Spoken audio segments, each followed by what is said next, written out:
Yes, yeah, this is a real different one. This is more different than any of the other ones I remember. And I remember the very first one we held at Natural Bridge in Woodville, and it wasn't even called the Turkey Trot, but it evolved. The name evolved. The different locations were found to stage the run. We were at Florida State University. We started from there many times. We moved up to the Civic Center for a number of years. And then we moved to the Civic Center area, became very crowded and dangerous traffic-wise. And at that point, David, Jan, and several other folks in the track club went looking for a new, safer location to host the event. And we thought that the Tram Road area might be nice because it was away from the big crowds of drivers and cars. We did that for several years, and then the opportunity came to move to Southwood.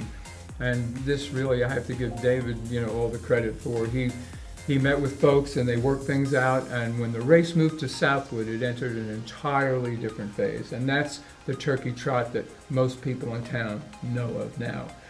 The crowds grew incredibly. We went from 300 people to 400 people, and now I think we're at 6,000 folks that come out on Thanksgiving morning. It's become a family tradition with people. They come out in numbers, the kids, the grandkids, families from all over town and from out of town come in for the event now. It's become a really nice event in the sense that it's not just competition. Most of our races, most of Gulf Winds Track Club's events are essentially about competition.